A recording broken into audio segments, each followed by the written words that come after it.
Zone, and this evening I am going to be reading you a J.K. Rowling's Harry Potter, the Sorcerer's Stone book, and I'm going to be reading just chapter 1, and it's a very, very pretty book.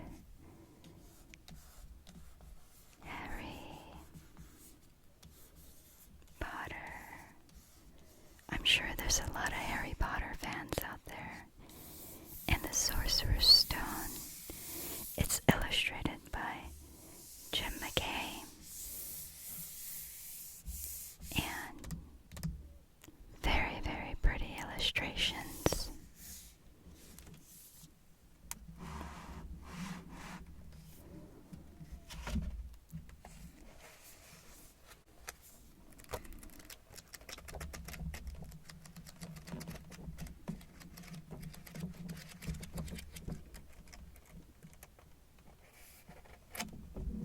Just lots of pictures.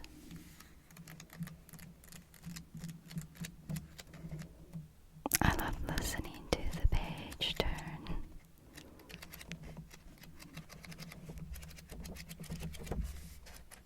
So I'm really, really excited to get into chapter 1.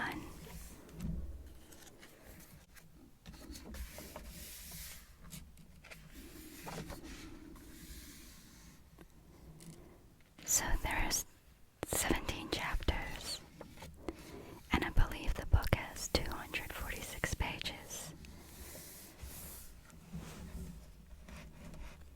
So I'll start with chapter 1, The Boy Who Lived. Mr. and Mrs. Dursley of number 4 Privet Drive were proud to say that they were perfectly normal. Thank you very much. They were the last people you'd expect to be involved in anything strange or mysterious, because they just didn't hold with such nonsense. Mr. Dursley was the director of a firm called Grunnings, which made drills. He was a big, beefy man with hardly any neck, although he did have a very large mustache. Mrs. Dursley was thin and blonde, and nearly twice the usual amount of neck, which came in a very useful, as she spent so much of her time craning over garden fences, spying on the neighbors. The Dursleys had a son called Dudley, and in their opinion, there was no finer boy anywhere. The Dursleys had everything they wanted, but they also had a secret, and their greatest fear was that someone would discover it. They didn't think that they could bear if anyone found out about the Potters. Mrs. Potter was Mrs. Dursley's sister, but they hadn't met for several years. In fact, Mrs. Dursley pretended she didn't have a sister, because her sister and her good-for-nothing husband were as un-Dursleyish as it was possible to be. The Dursleys shuddered to think what the neighbors would say if the Potters arrived in the street. The Dursleys knew that the Potters had a small son too, but they had never even seen him.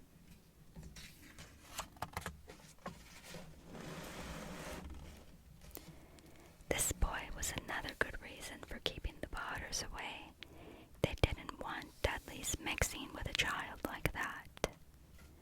When Mr. and Mrs. Dursley woke up on the dull, gray Tuesday, our story starts where there was nothing about the cloud sky outside to suggest that the strange and mysterious things would soon be happening all over the country.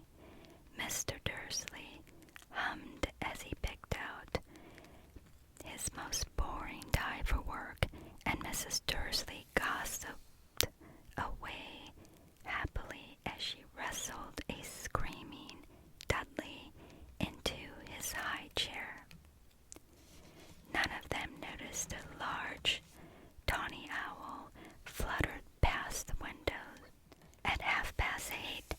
Mr. Dursley picked up his briefcase, pecked Mrs. Dursley on the cheek, and tried to kiss Dudley goodbye, but missed because Dudley was now having a tantrum and throwing his cereal at the walls. Little Tyke, chortled Mr. Dursley as he left the house. He got into his car and backed out of number 4's driveway.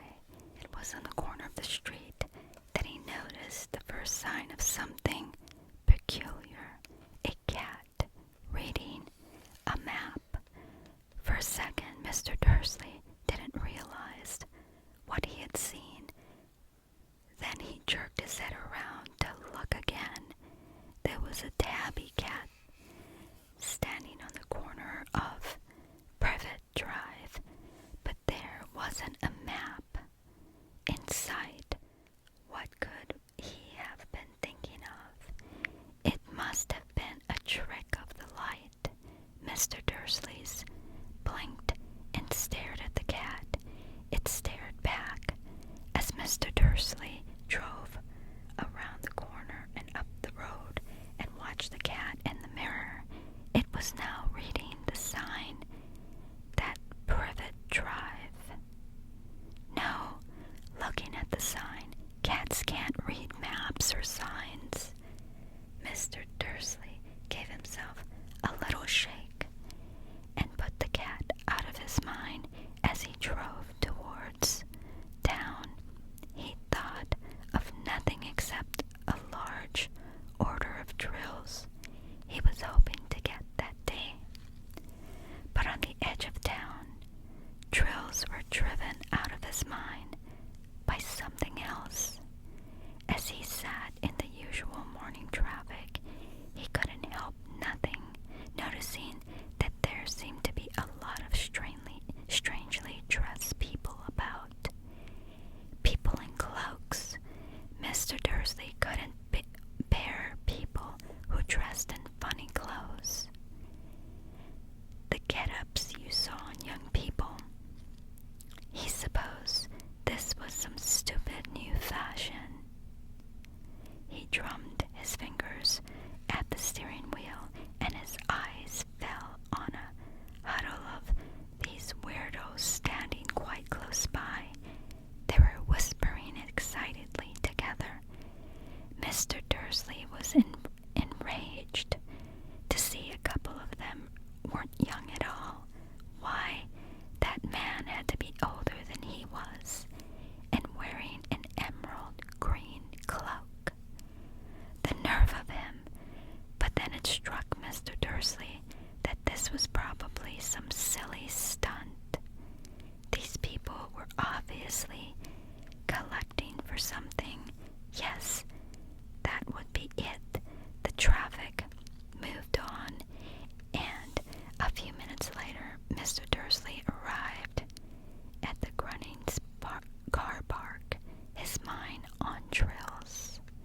Mr. Dursley always sat with his back in the window at his office on the 9th floor.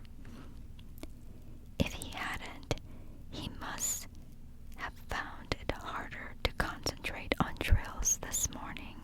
He didn't see the owls swooping past in broad daylight, though people down on the street did. They pointed and gazed open-mouthed as owl after owl spat ahead. Most of them had never seen an owl, even at nighttime. Mr. Dursley, however, had a perfectly normal owl morning. He yelled at 5 different people. He made several important phone calls and shouted a bit more. He was in a very good mood until lunchtime, when he thought he'd stretch his legs and walk across the road to buy himself a bun from the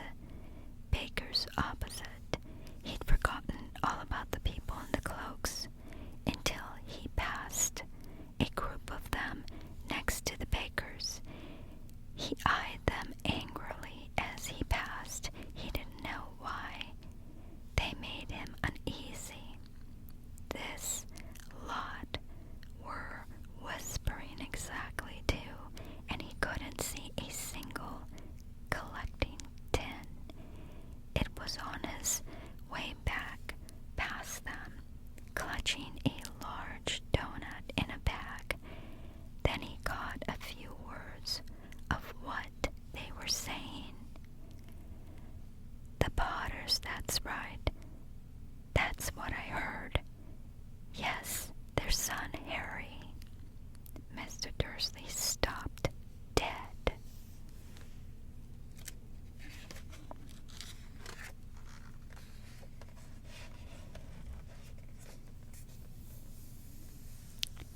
Fear flooded him.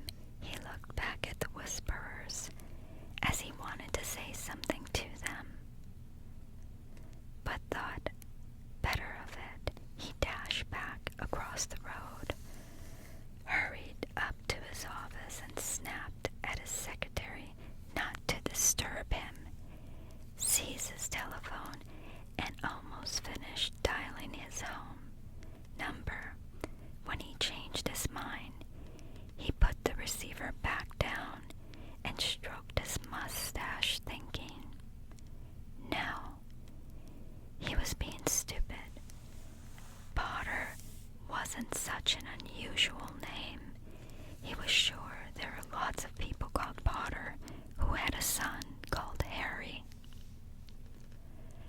Come to think of it, he wasn't even sure his nephew was called Harry. He'd never even seen the boy. It might have been Harvey or Harold. There was no point in worrying Mrs. Dursley. She always got so upset at any mention of her sister. He didn't blame her.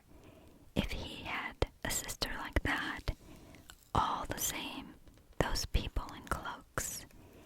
He found it a lot harder to concentrate on drills that afternoon, and when he left the building at 5 o'clock, he was still so worried that he walked straight to someone just outside the door.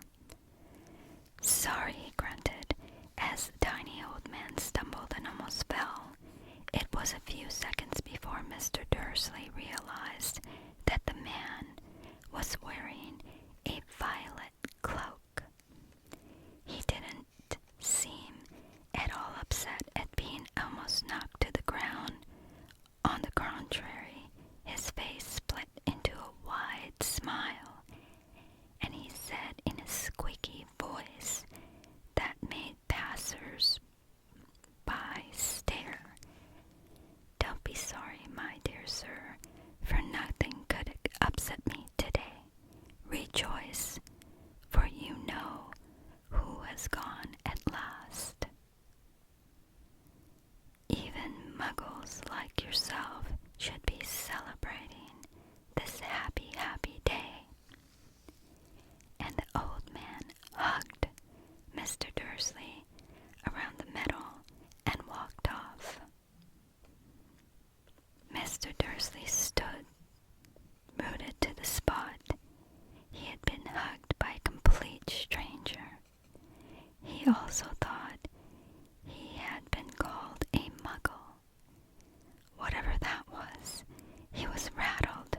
He hurried to his car and set off home, hoping he was imagining things which he had never hoped before, because he didn't approve of imagination.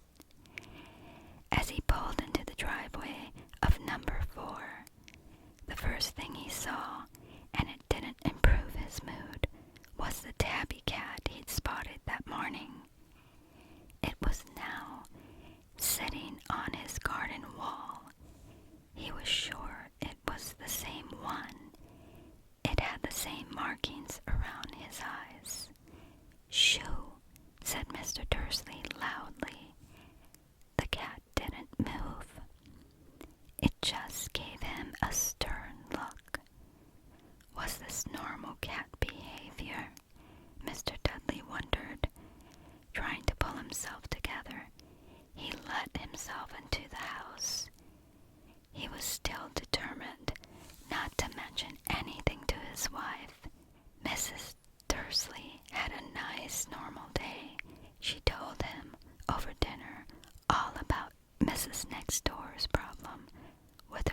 hundreds of sightings of these birds flying in every direction since sunrise.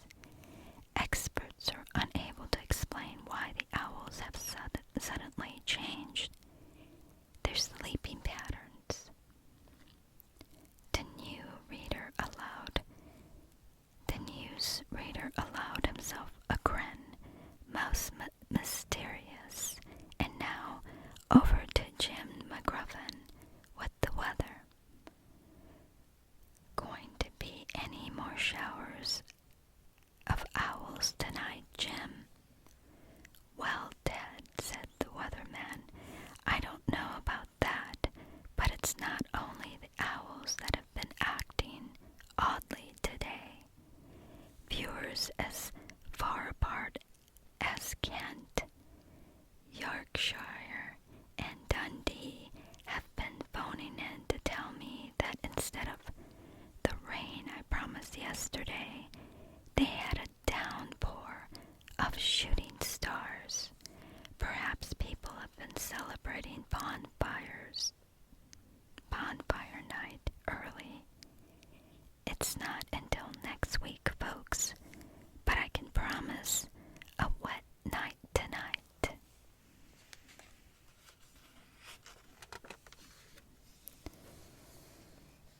Mr. Dursley sat frozen at his armchair, shooting stars all over Britain.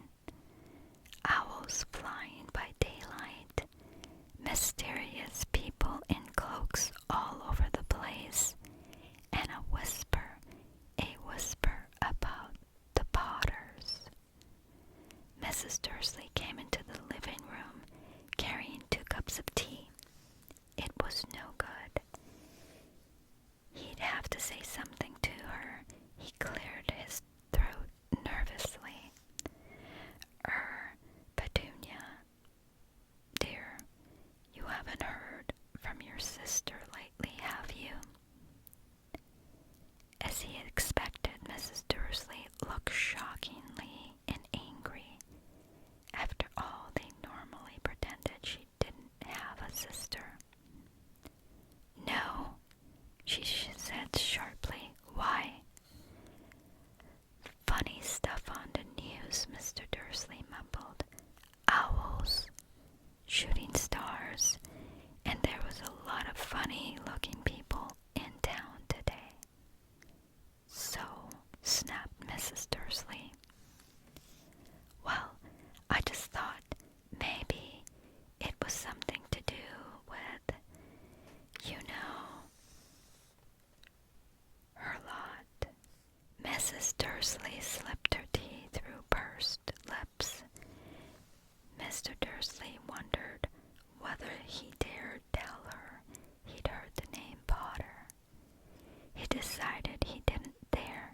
Instead, he said as casually as he could, their son. He'd be about Dudley's age now, wouldn't he?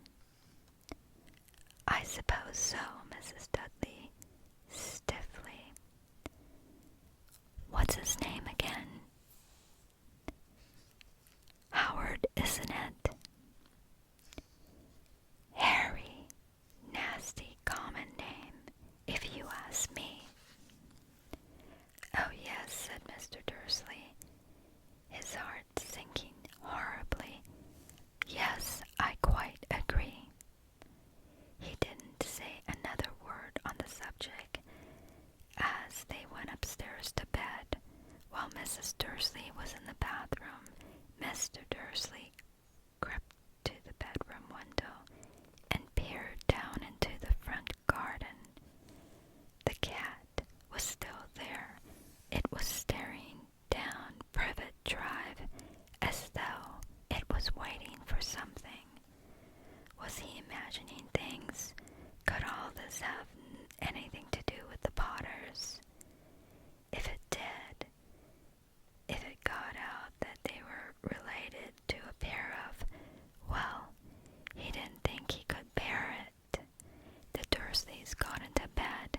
Mrs. Dursley fell asleep quickly, but Mr. Dursley lay awake, turning it all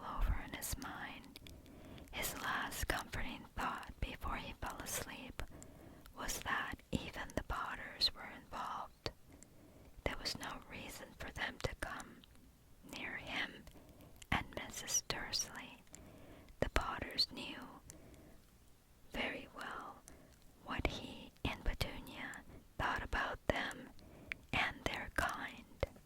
He couldn't see how he and Petunia could get mixed up in anything that might be going on. He yawned and turned over. It couldn't affect them. How very wrong he was.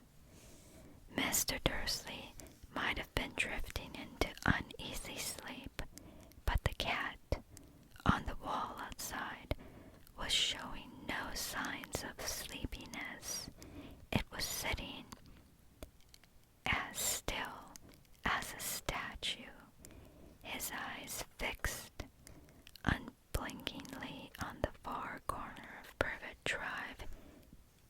It didn't so much as quiver when a car door slammed in the next street, nor when two owls swooped overhead. In fact, it was nearly midnight before the cat moved at all.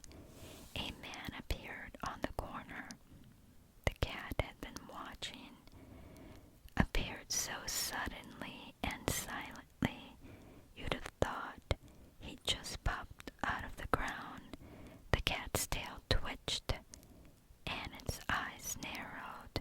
Nothing like this man had ever been seen in Privet Drive. He was tall and thin and very old, judging by the silver of his hair and beard, which were long enough to tuck into his belt. He was wearing long robes, a purple cloak, buckled boots. His blue eyes were light, bright, and sparkling behind half-moon spectacles, and his nose was very long and crooked, as though it had been broken at least twice. The man's name was Albus Dumbledore.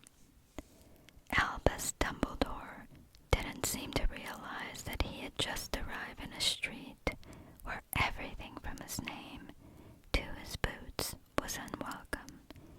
He was busy rummaging in his cloak, looking for something, but he did seem to realize he was being watched, because he looked up suddenly at the cat, which was still staring at him from the other end of the street. For some reason, the sight of the cat seemed to amuse him. He chuckled and muttered, "I should have known." He had found what he was looking for in his inside pocket. It seemed to be a silver cigarette lighter. He flickered it open, held it up in the car, and clicked it. The nearest street lamp went out with a little pop. He clicked it again, and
woman who was wearing square glasses exactly the shape of the markings the cat had around his eyes.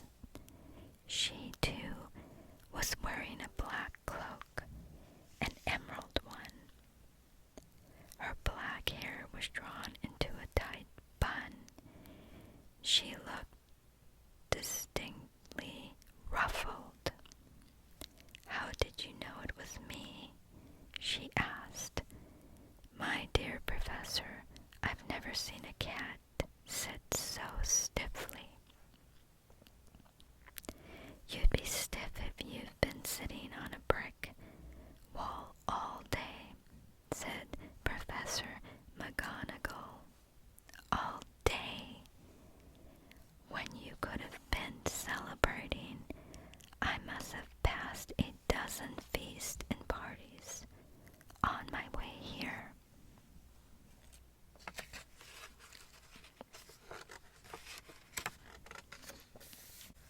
Professor McGonagall sniffed angrily. "Oh yes, everyone's celebrating all right," she said impatiently. "You'd think they'd be a bit more careful, but no. Even the Muggles have noticed something's going on. It was on their news." She jerked her head back at the Dursleys' dark living room window. "I heard it. Flocks of owls. Shooting stars. Well, they're not completely stupid. They were bound to notice something. Shooting stars down in Kent. I'll bet that was Daedalus Dingle. He never had much sense." "You can't blame them," said Dumbledore gently. "We've had precious little to celebrate for 11 years. "I know," said Professor McGonagall irritably. "But there's no reason to lose our heads. People are being downright careless out in the streets in broad daylight, not even dressed in Muggle clothes, swapping rumors." She threw a sharp sideways glance at Dumbledore here, as though hoping he was going to tell her something, but he didn't. So she went on. "A fine thing it would be if, on the very day you-know-who seems to have disappeared at last, the Muggles found out about us all. I suppose he really has gone, Dumbledore." "It certainly seems so," said Dumbledore. "We have much to be thankful for. Would you care for a sherbet lemon?" "A what?" "A sherbet lemon. They're a kind of Muggle sweet. I'm rather fond of it."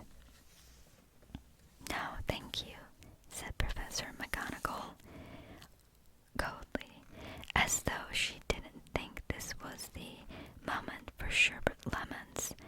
"As I say, even if you-know-who has gone." "My dear Professor, surely a sensible person like yourself can call him by his name. All this you-know-who nonsense. For 11 years I've been trying to persuade people to call him by his proper name, Voldemort." Professor McGonagall flinched, but Dumbledore, who was unsticking 2 sherbet lemons, seemed not to notice. "It all gets so confusing. If we keep saying you-know-who, I have never seen any reason to be frightened of saying Voldemort's name." "I know you haven't," said Professor McGonagall, sounding half exasperated, half admiring.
Bellatrix Hollow.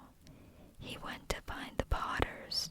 The rumors that Lily and James Potter are that they're dead. Dumbledore bowed his head.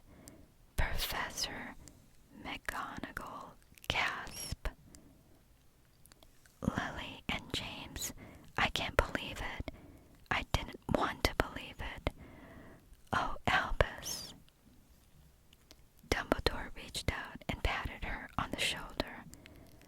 I know, he said heavily.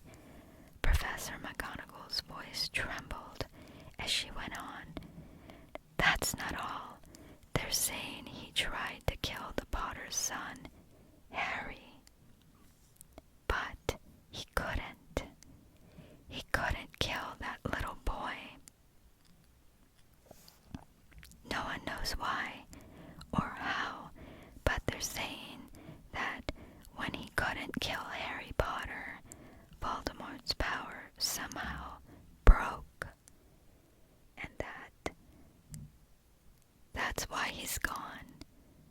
Dumbledore nodded calmly. It's true, faltered Professor McGonagall. After all he's done, all the people he's killed, he shouldn't kill a little boy. It's just astonishing, all of the things to stop him. But how, in the name of heaven, did Harry survive? We can only guess, said Dumbledore. We may never know.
years before he can walk and talk.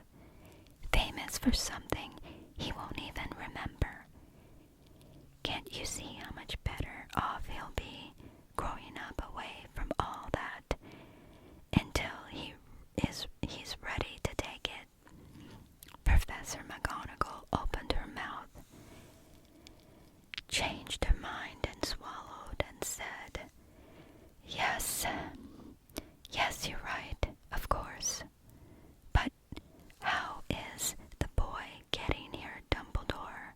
She eyed her cloak suddenly as though she thought he might be hiding Harry underneath it. Hagrid's bringing him. You think it's wise to trust Hagrid with something as important as this? I would trust Hagrid with my life, said Dumbledore. I'm not saying his heart isn't in the right place, said Professor McGonagall grudgingly. But you can't pretend he's not careless. He does tend to. What was that? A low rumbling sound had broken the silence around them. It grew steadily louder as they looked up and down the street for some sign of a headlight. It swelled to a roar as they both looked up in the sky, and a huge motorbike fell out of the air and landed on the road in front of them. If the motorbike wasn't huge, it was nothing to the man sitting astride it. He was almost twice as tall as a normal man, and at least 5 times as wide. He looked simply too big to be allowed, and so wild, long tangles of bushy black hair and a beard hid most of his face. He had hands the size of dustbin lids, and his feet in their leather boots were like baby dolphins. In his vast muscular arms, he was holding a bundle of blankets. Hagrid, said Dumbledore, sounding relieved at last. And where did you get that motorbike? Borrowed it, Professor Dumbledore, sir, said the giant, climbing carefully off the bike as he spoke. Young Sirius Black lent it me. I've got him, sir. No problems, were there? No, sir. House was almost destroyed, but I got him out all right before the muggles started swarming around. He fell asleep as we were flying over Bristol. Dumbledore and Professor McGonagall bent forward over the bundle of blankets. Inside, just visible, was a baby boy, fast asleep. Under a tuft of black jet hair over his forehead, they could see a curiously shaped cut, like a bolt of lightning. Is that where? Whispered Professor McGonagall. Yes, said Dumbledore. He'll have that scar forever. Couldn't you do something about it, Dumbledore? Even if I could, I wouldn't. Scars can come in useful. I have one myself above my left knee, which is a perfect map of the London Underground. Well, give him here. Hagrid, we'd better get this over with. Dumbledore took Harry in his arms and turned towards the Dursleys' house.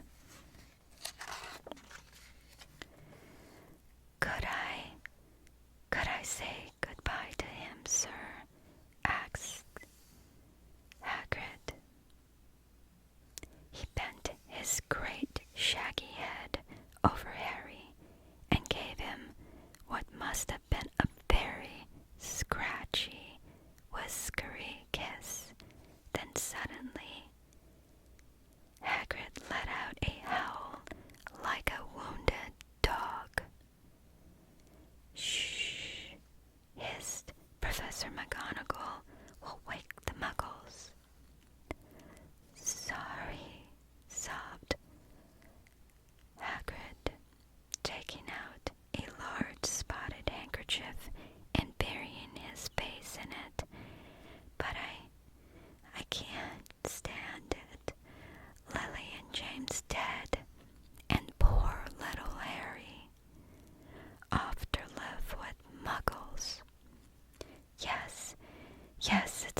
sad, but get a grip on yourself, Hagrid, or we'll be found, Professor McGonagall whispered, patting Hagrid's gingerly on the arm as Dumbledore stepped over the garden wall and walked to the front door. He laid Harry gently on the doorstep, took a letter out of his cloak, tucked it inside Harry's blanket, and then came back to the other two. For a full minute, the three of them stood and looked at the little bundle. Hagrid's shoulders shook. Professor McGonagall blinked furiously at the twinkling light that usually shone from Dumbledore's eyes seemed to have gone out. Well, said Dumbledore, finally, that's that. We've no business staying here. We may as well go and join the celebrations. Yeah, said Hagrid in a very muffled voice. I'd best get this bike away. Good night, Professor McGonagall, Professor Dumbledore, sir, wiping his streaming eyes on his jacket sleeve. Hagrid swung himself onto the motorbike and kicked the engine into life. With a roar, it rose into the air and off into the night. I shall see you soon, I expect, Professor McGonagall, said Dumbledore, nodding to her. Professor McGonagall blew her nose in reply. Dumbledore turned and walked back down the street. On the corner, he stopped and took out the silver put at her. He clicked it once, and 12 balls of light spat back to their street lamps so that Privet Drive glowed suddenly orange, and he could make out a tabby cat slinking around the corner of the other end of the street. He could just see the bundle of blankets on the step of number 4. Good luck, Harry, he murmured.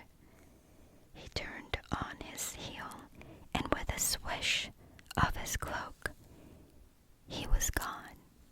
A breeze ruffled the neat hedges of Privet Drive, which lay silent and tidy under the inky sky. The very last place you would expect astonishing things to happen. Harry Potter rolled over inside his blankets without waking up. One small hand closed on the letter beside him, and he slept on, not knowing he was special, not knowing he was famous, not knowing he would be woken in a few hours' time by Mrs. Dursley's scream as she opened the front door to put out the milk bottles, nor that he would spend the next few weeks being prodded and pinched by his cousin Dudley. He couldn't know at this very moment people meeting in secret all over the country were holding up their glasses and saying in hushed voices, "To Harry Potter, the boy who lived." Well, there you have it. That was the end of chapter 1, and I'll be returning shortly